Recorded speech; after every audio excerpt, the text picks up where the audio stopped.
विश्व के सब पाप हो जाए, मान लो सब पाप हो गए, कोई ऐसे नहीं बकाया जिनको हम कह दे कि हमने ये पाप नहीं किया। और एक बात कह रहे, महापुरुषों का अपराध भी बन जाए, प्रायश्चित मघानाम महद अपराध है, महद अपराध महापुरुषों का अपराध, फिर कहां जाऊं, कैसे उद्धार होगा? यदि सब पाप बन जाए और इसके बाद महापुरुषों का अपराध बन जाए, बड़ा सूक्ष्म होता है अपराध।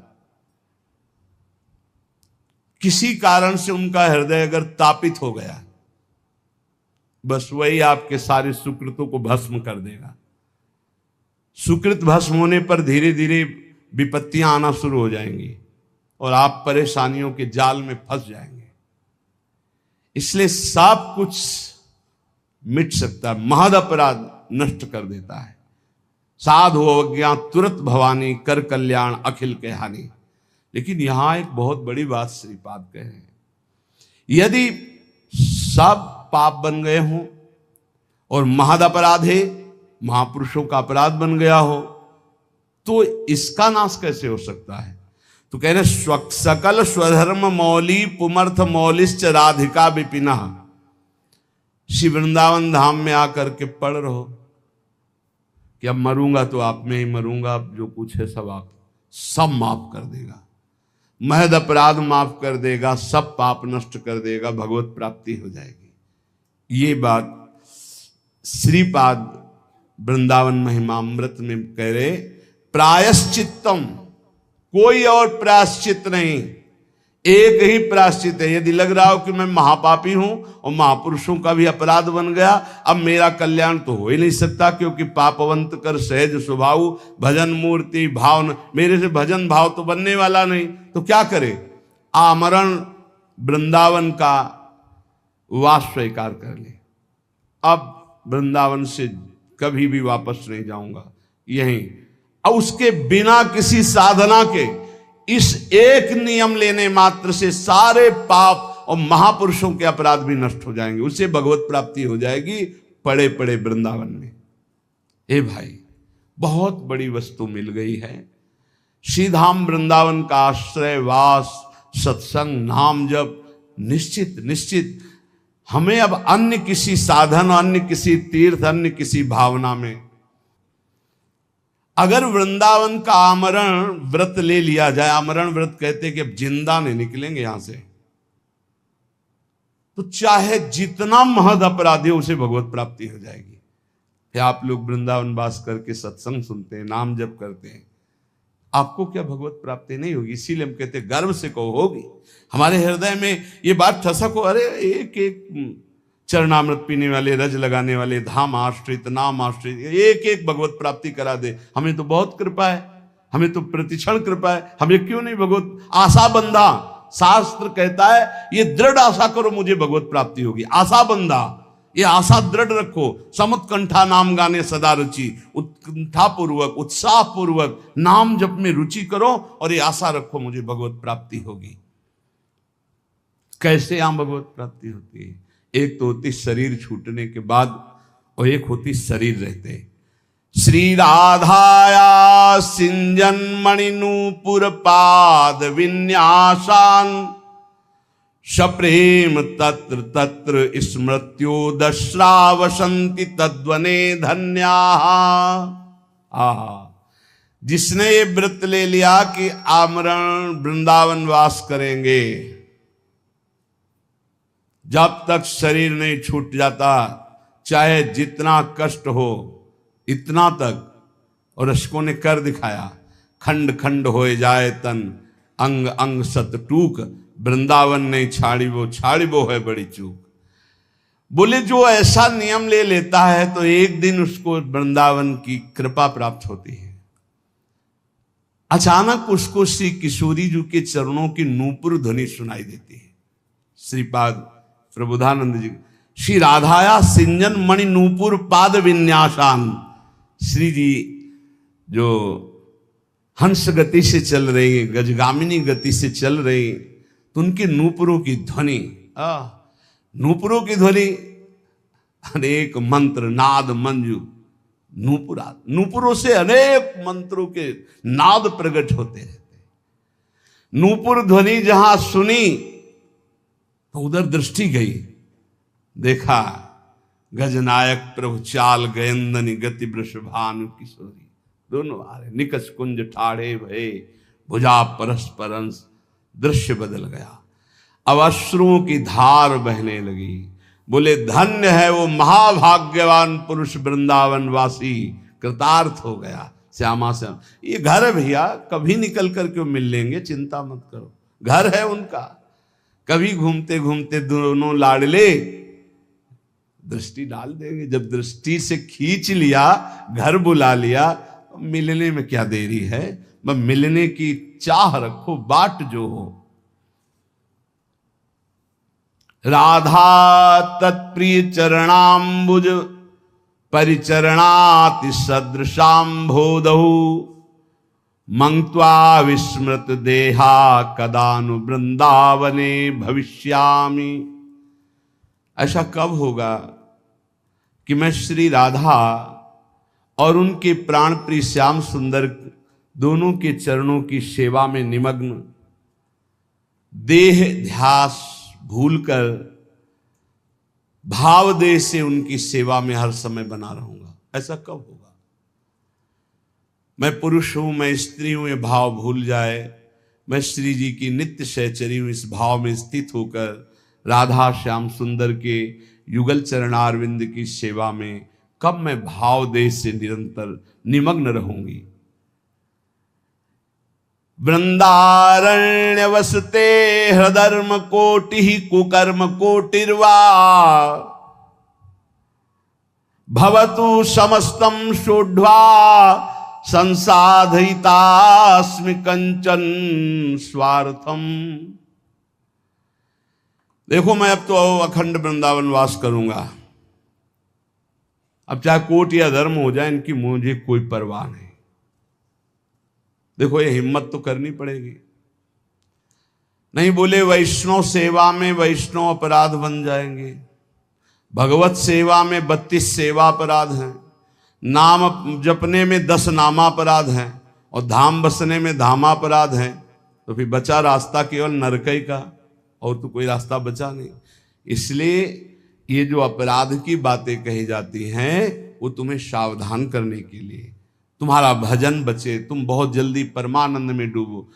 डरना नहीं है कि हम धामापराध से डरकर धाम में वास न करें, नामापराध से डरकर नाम जप न करें, वैष्णव अपराध से बचकर डर करके हम संतों का संग न करें, सेवा अपराध से डर करके हम भगवत सेवा न। ये डरने के लिए नहीं, ये और निर्भय होने के लिए बताए गए कि अगर इन त्रुटियों को संभाल लोगे तो आप महाभागवत होकर भगवत प्रेम में डूब जाओगे।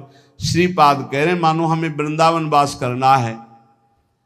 बोले अरे हमको छोड़कर वृंदावन वास करोगे तुम्हें पाप लगेगा, ये ऋण मुक्त नहीं होगा। अमुक ऋण चुका करके, मातृ ऋण, पितृ ऋण, देव ऋण, ऋषि ऋण, गुरु ऋण, बड़े ऋण है या बहुत प्रकार के दबाव पक्ष हैं। तो कह रहे हैं वृंदारण्य वसते अधर्म कोटि। अब 2-4 अधर्म नहीं, अगर करोड़ों अधर्म करने पड़े तो भी मैं उसकी परवाह नहीं करूंगा, पर वृंदावन अब वास करूंगा। और कुकर्म कोटिर्वा, कुछ भी, अब वृंदावन वास करूंगा। इसका मतलब क्या, इतने बड़े महापुरुष की बुद्धि खराब है कि वो कुकर्म करेंगे, वो अधर्म करेंगे? नहीं, बात कहे। जैसे लोग कहने लगते हैं ना, तुम सब छोड़कर भजन करने, अरे बहुत पाप लगेगा, ऐसा वैसा, तुम ऐसा कर, ये तो बड़ा अधर्म है। कल किसी ने एक प्रश्न लिखा कि आपकी आज्ञा के अनुसार मैं नौकरी करता हूं, नौकरी के शेष समय में भजन करता हूं। जब भजन करता हूं तो पूरा परिवार हमारा विरोध करता है, हमें गालियां मिलती हैं, हमारा इस तरह का विरोध हो रहा है कि घर में रहना मुश्किल पड़ रहा है। यह है माया, ये है। कितना सुंदर उसका जीवन है, तो नौकरी करके घर परिवार को चला रहा है, शेष समय वो प्रपंच न करके नाम जप कर रहा है। कितना सुंदर जीवन है। पर ये माया भगवती देवी है सा गुणमयी मम माया दुरत्या, यही दुरत्य है। अब वो कह रहा है पूरा परिवार विरोध में, तो जीऊं कैसे जीऊं, क्योंकि मुझे अभी भगवान से कोई प्रेम तो हो नहीं गया कि कि उनके बल पे जीऊं, और जो हमारे परिवार के वो सब हमसे नफरत करने लगे क्योंकि मैं शेष समय माला लेके बैठता हूं, किसी से बात नहीं करता। कल किसी से कह रहे थे, यदि आप अपने कर्तव्य का सही ढंग से पालन करते हैं तो 1 रुपया कभी यहां चढ़ाने की जरूरत नहीं, कभी 1 रुपया कहीं देने की जरूरत नहीं। भगवान तुम्हारे कर्तव्य कर्म से ही प्रसन्न हो जाएंगे। और बेईमानी करके लाखों रुपया लाओ, इधर उधर बांटो तो सबकी बुद्धि भ्रष्ट होगी। बहुत विचित्र हाल है। ये दान पुण्य का खाने से ऐसे डरो जैसे जहर से डरते हैं। कई बार कहा है, गृहस्थों के अन्न के बड़े बड़े दांत, भजन न करोगे तो फाड़ डालेंगे आंत। सबकी भावना बनती कि हम साधु सेवा करें, होती है कि 4 रोटी हम पाते हैं तो 2 पवाएं, ऐसा होता है। ये जो अधर्म का पैसा का भंडारा पवाओगे ना संतों को, तो आप ऐसे में खोपड़ी फोड़ेंगे, पट्टी बांध करके घूमेंगे, जहां तिलक लगता है वहां पट्टी बंधेगी, जहां एक दूसरे के चरणों में झुकना चाहे वहां बहनी बिटिया की गाली और थप्पड़ चलेंगे। क्यों? क्योंकि तुम्हारे पैसे हैं, तुमने जैसा कमा के दिया वैसे ही। सुनाया था ना, एक परमहंस जी जंगल में रहते थे, राजा गए, बहुत दिन पीछे पड़े, निमंत्रण दिया, चलो महाराज। महल में गए, प्रसाद पाया। अब वो राज वैभव का प्रसाद, जंगल में आए तो उनको गुलरी पिपरी ये सब अच्छा नहीं लगता, कंदमूल फल, बस रास्ते ही देखते कभी घोड़ा दिखाई दे राजा का और निमंत्रण दे दे। आ गया राजा, फिर ले गए, तो महल में टंगा था रत्न जटित हार, उठाया और झोली में डाल लिया। जंगल जब वापस चले गए अपनी कुटिया में तो रानी श्रृंगार की ले गई, बोले महाराज मेरा हार गायब है। उनका दास दासियों से पूछो, बोले यहाँ कोई बाहर की दास दासियां नहीं, ये निजी दास दासियां हैं। मेरा हार उनका हार है, वो चुरा के जाएंगी कहाँ, उनको कोई पहनना तो है नहीं। ये आपके जो महात्मा जी आए थे यही चुरा ले गए। उनका महात्मा जी क्यों चुरा ले गए, हो तो जंगल में रहते, उनको हार आदि से। बोले पक्का 100% वही चुरा ले। बोले हम आपको नया बनवा देंगे, आप ऐसा दोषारोपण संतों पर ना करें। पर लगा उनको कि हाँ महात्मा जी ले गए। 8-10 दिन जब उपवास करते हुए वो खून भस्म हुआ तो झोली उठाई फल मूल लाने के लिए, तो देखा वजन, हाथ में देखा हार। बोले ये कैसे बुद्धि भ्रष्ट हो गई, मैं हार क्यों ले आया चुरा के।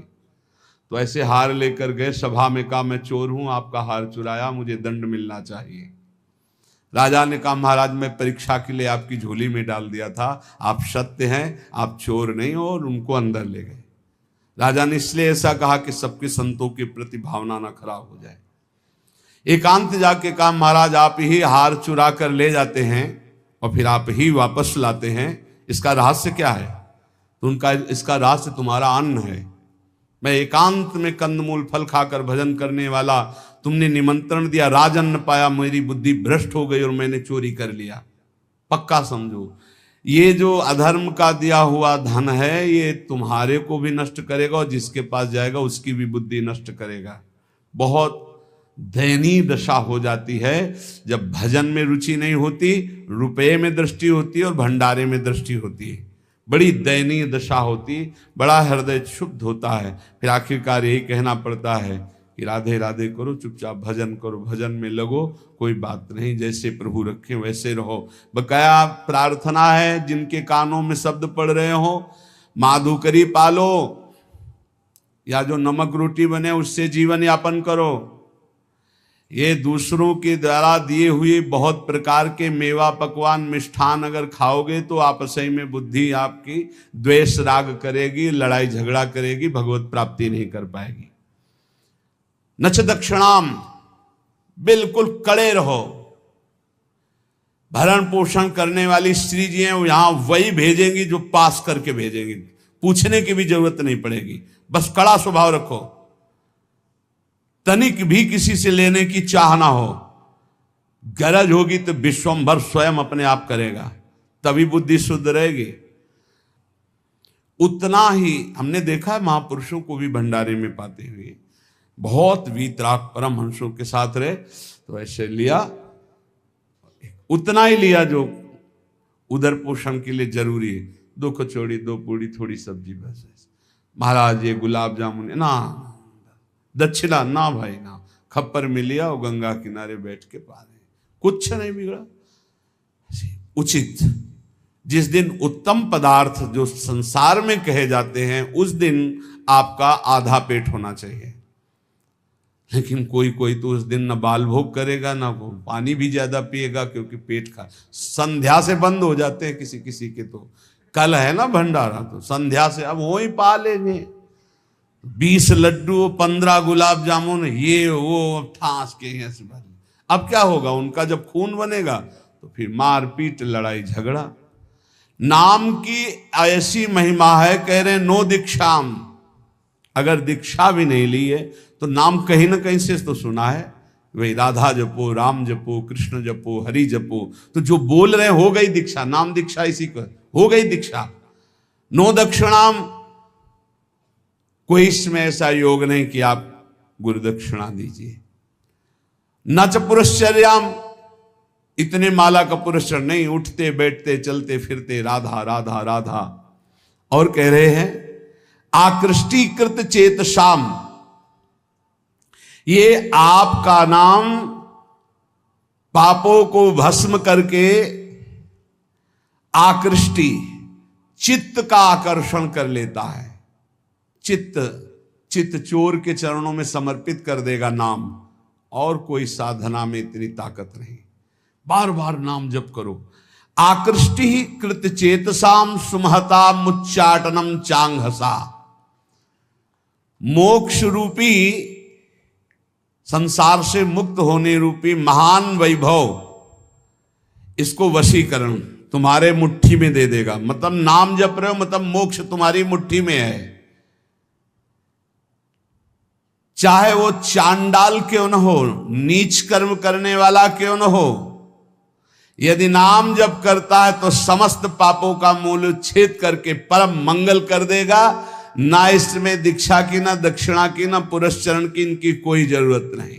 नाम जे ही जिह्वा का स्पर्श किया, मंत्रोयम रसनास प्रगेव फलति, ये पराविद्या है राधा नाम, जे स्पर्श किया सारे पाप नष्ट हो गए, पूर्ण फलप्रदम, जो चाहोगे वो प्राप्त हो जाएगा। आकृष्टि ही चित्त का आकर्षण, सुमहता मुच्चाटनम चांगहसा, सब जगह से आपके चित्त को हटा के एकमात्र प्रभु में लगा देगा। ये नाम आपके हाथ में मोक्ष होगा, नाम आपके हाथ में प्रेम होगा, प्रेम मूल ये नाम है। नाम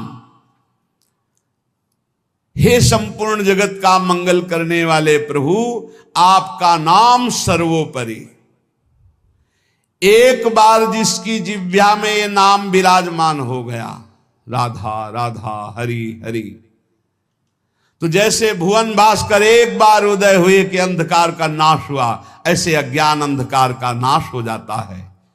हे प्रभु, आपका नाम एक क्षण के लिए, क्षणम जिह्वाग्रस्थम तवनु भगवन नाम निखिलम समूलम संसारम कसति कतरत सेव्य मनयो।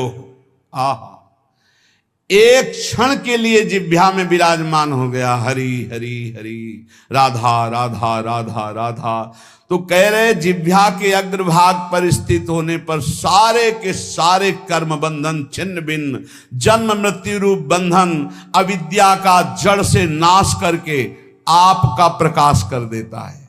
भगवान भय प्रगट कृपाला उसके हृदय में प्रकाशित हो जाते हैं। हंता हंता प्रथयति मतिहास मा सज्जयंती माया माया सित सित समाया मिनी यामिनी व तस्मा दस्मान रवि शशि प्रेंखितो दाम धाम क्षिप्त्वा चक्षुर मुदित मुदिता वंद्य बोधान विधेहि। हंता हंता, मारा गया मारा गया, जिसने अपनी इंद्रियों को भोगों में फंसा दिया और नाम जप नहीं किया। हंता हंता, मारा गया मारा गया, दिखाई नहीं दे रहा, मारा गया। मतिहासो मास जयंती, जो इंद्रियों की जय जितेंद्रियता होनी चाहिए थी, वो भोगों में फंस गया, मारा गया। माया माया सित सिता समा यामिनी यामिनी, घोर अंधकार घोर अंधकार, माया ने मार दिया। किसको? जो नाम जप ना करके भोगों में समय व्यतीत कर रहा है। जैसे सूर्य चंद्रमा अग्नि को जो तेज देते हैं वो है भगवान, तो भगवान का नाम भगवान से भी बढ़कर तेजस्वी है, क्योंकि भगवान की भी रक्षा करता है। कृष्णावतार में पढ़ लीजिए, गोपीजन भगवान के नाम से भगवान के अंगों की रक्षा करती है। इसलिए अखंड तत्व ज्ञान जैसी महान पूर्णता को देने वाले नाम को मैं प्रणाम करता हूं। नाम, जो निरंतर नाम जप करता है उसे तत्व ज्ञान प्राप्त हो जाता है, भगवत प्रेम प्राप्त हो जाता है। हे हरे, अनादिकाल से मैं संसार में भटक रहा हूं, और आप भी थे और मैं भी था, लेकिन मेरा कल्याण नहीं हुआ। बहुत सुंदर बात है, खुली बात समझ लीजिए। हे हरे, हे हरि, आप भी थे और मैं भी था, और पूरे जन्म के जन्म व्यतीत हो गए, कभी मेरा कल्याण नहीं हुआ। क्यों? क्योंकि आपके और मेरे बीच में नाम नहीं था, नाम जप। आज हमें गुरुदेव ने नाम दिया है, नाम की महिमा बताई है, अब आप छुप नहीं सकते, क्योंकि नाम अनादिकाल से किए हुए कर्म जो जमा है, जो कालिमा जमा है पापों की, उसको छुटा देती। नाम ये जो बार बार जप रहे ना, राधा राधा राधा, ये सब मन की कालिमा। जब हम नाम जप करते, देखो कितने गंदे विचार आते हैं, वो आते नहीं, वो धुलाई हो रही हो, जा रहे हैं, निकल रहे हैं। नाम रूपी प्रचंड अग्नि सब वासनाओं को भस्म कर देती। प्रभु, आपके नाम में इतनी बड़ी सामर्थ्य है कि पहाड़ के पहाड़ पाप हों, महेंद्राणाम भस्मीकृति गहन संवर्त सिखिनो, महान तेजो में नाम पहाड़ के पहाड़ जैसे पापों को भस्म करने में ये प्रलया नल के समान है। जैसे प्रलय अग्नि सब कुछ भस्म कर देती है, ऐसे नाम सारे पाप भस्म कर देता है। प्रभु, जब मैं आपका नाम जप नहीं कर रहा था, बहुत ध्यान से सुनना, तभी ये इंद्रियां अपने अपने गोलकों से मुझे फंसा रही थी। और आज जब आपका नाम जपना शुरू किया ना, थर्रा रही हैं ये सब। हमारा मन नहीं लगता नाम जप करने में, तो नरक में तो लगेगा ना, नहीं वहां भी नहीं लगता, फिर क्या करोगे? अगर नाम जप करना है तो इसको डरवाओ मन को, पक्की बात कहते हैं। नाम में कितनी बड़ी सामर्थ्य है। फांसी की सजा सुबह होनी थी जैनी को। एक जैनी व्यापारी थे, उनको नरवाहन जी के पार्षदों ने, राजा नरवाहन जी के पार्षदों ने बंदी बना लिया। तो उनके पास हजारों सैनिक थे, तो युद्ध किया, सैनिक मारे गए, क्योंकि राजा नरवाहन के बड़े ही बलवान और क्रूर कर्मी योद्धा थे।